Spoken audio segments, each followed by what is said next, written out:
every spirit is so easy to dispose of. Some entities even go viral, infecting one person after another, leaving terror and havoc in their wake.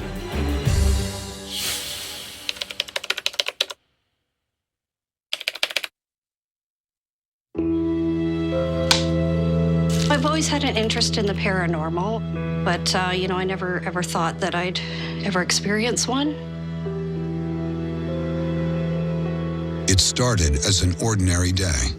Susan Hayes was having coffee at her friend's house. Someone, or something, decided to join them too.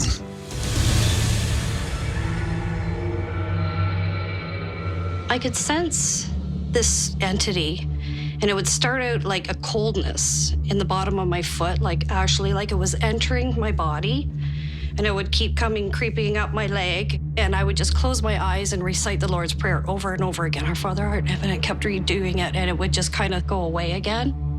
Are you okay? Sue's friend told her that she too was having weird sensations. They began as soon as she brought in a mutual acquaintance to rent a room. There was a girl that they let stay for a few weeks. She was in between residences, and she had went in there one night and heard her chanting.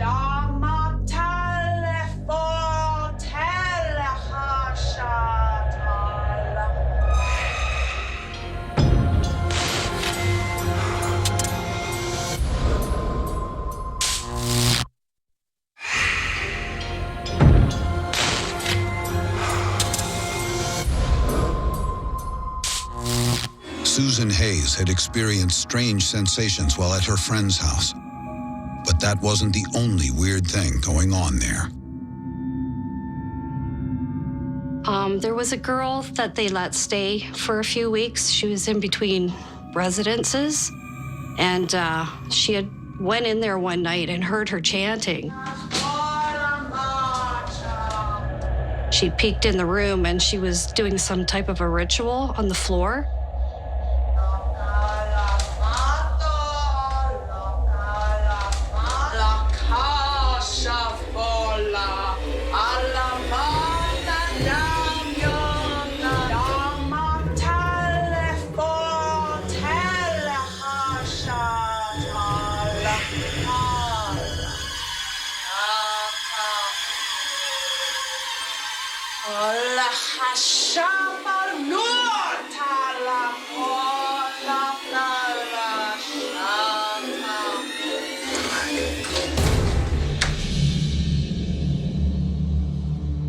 Then she just suddenly moved out about a few weeks later.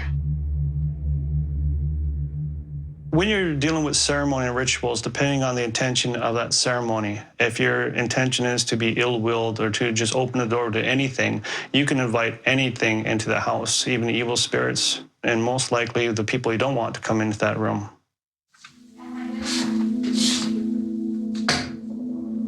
Sue and her friend decided to cleanse the house.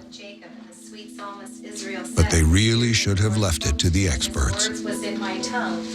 We just kind of went online to try to find out what we should do. So we just kind of tried to handle it ourselves initially, but, it was honestly a big mistake. So as soon as we started reading the Bible and smudging, the little wooden case just slid right across the front of us.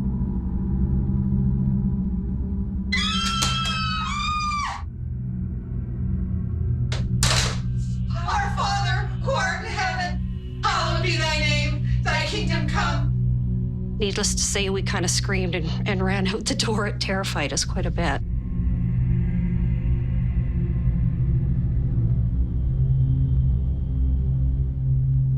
I knew that she had summoned something into their home, and they had only tried to help her, so I was very upset.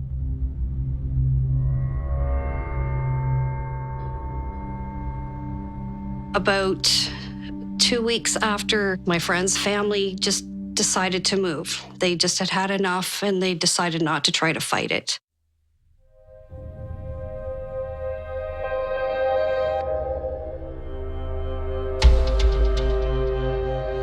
I was just in my room, just relaxing, watching TV. And all of a sudden I felt that cold, horrible, evil sensation again that I felt over at my friend's house.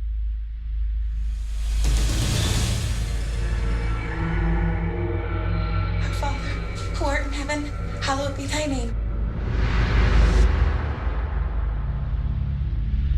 And I immediately knew it was there. I just knew. And I was terrified.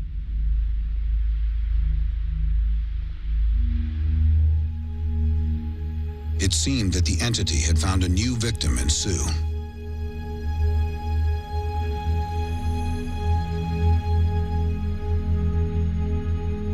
It decided to have a little fun with her.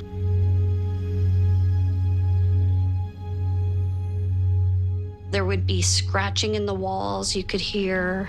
Another time I could hear crashing up in the attic. So it would just do anything it could just to disturb you in the middle of the night.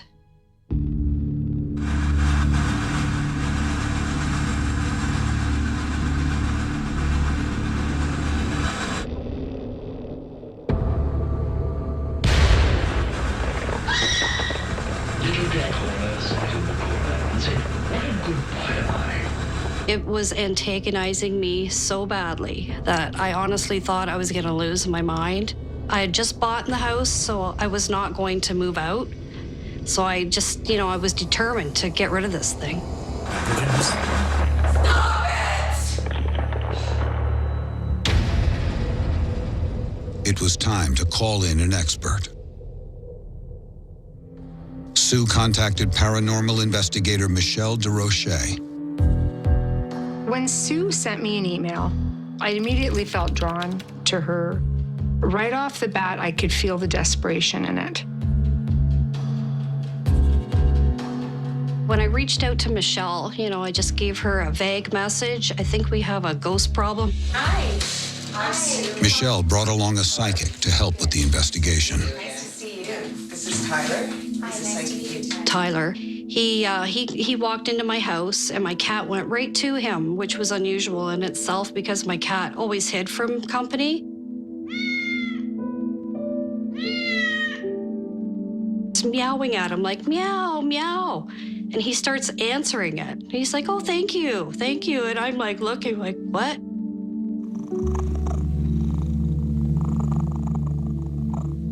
He says, oh, I can communicate with animals. And then the cat kept beckoning Tyler to follow.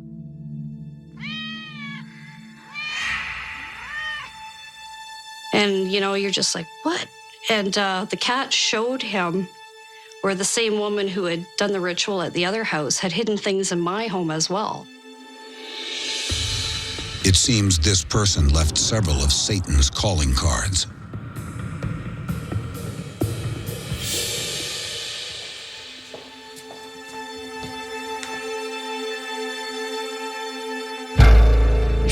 Small pieces of mirror throughout the house, which I guess I found afterwards can act as a portal or an entry place into my home.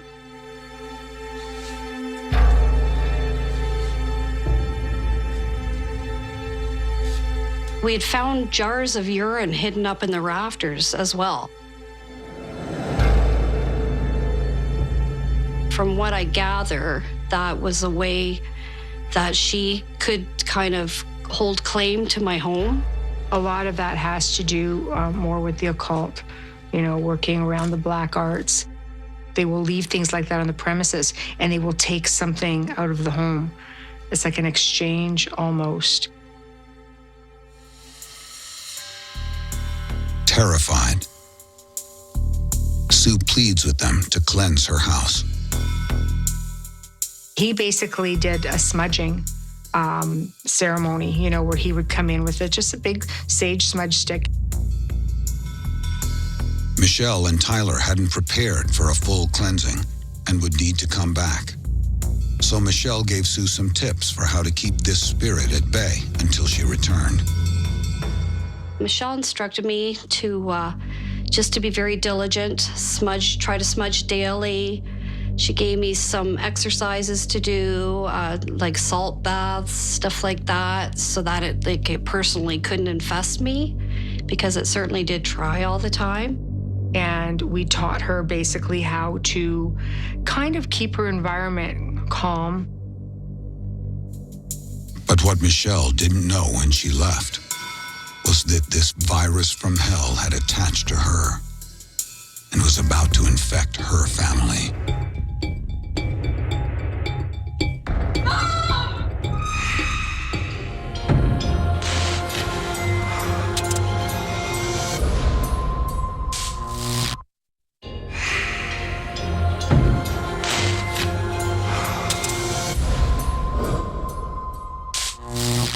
Paranormal investigator Michelle DeRoche had taken the first steps toward ridding Sue Hayes' home of sinister forces. Problem was, those same forces had come to roost in Michelle's home as well.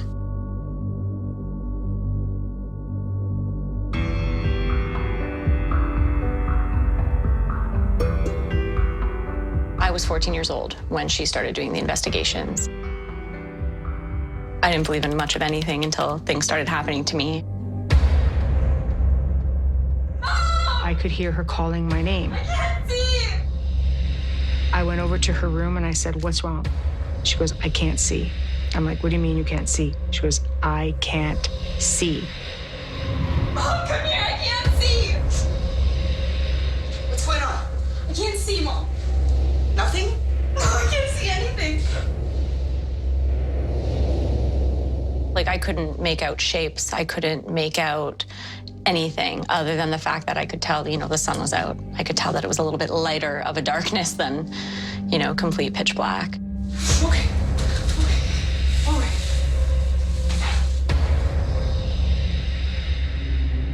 It really isn't uncommon for a medium who has cast out an evil spirit to have that evil spirit come back in some way or form and try to get revenge.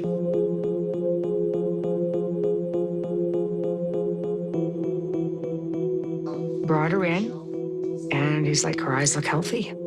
I don't even know what to say, but let's get all the tests done and let's see what's going on.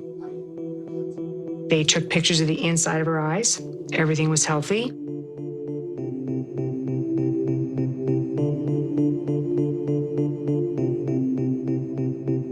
We even had her see a psychologist. So we explored everything, mental, physical. Nobody had any answers for us.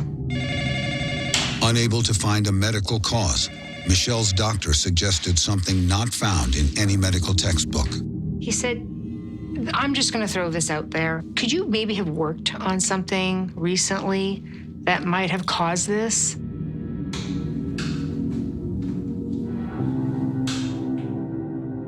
I have been working professionally with the paranormal probably for the last, I would say, 12 years.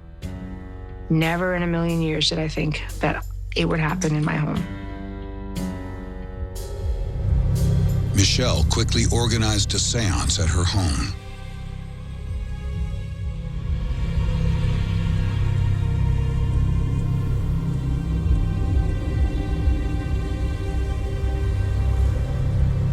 It was the same being. We were set to go back, and we were going to finish the job. And I said, "Did you do this?" Did you do this? Did you take my daughter's sight?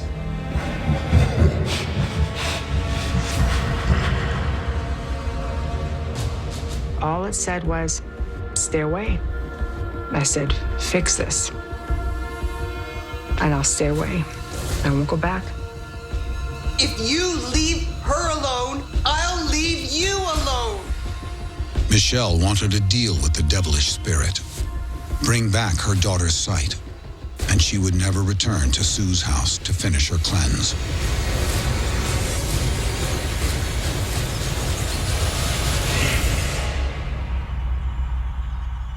This is done.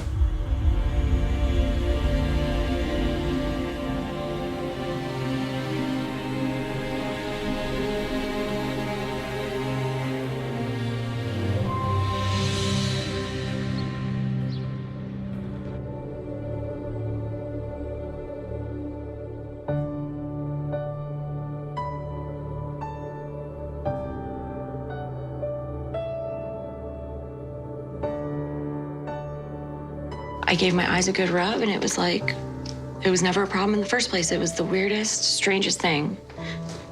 It just came back.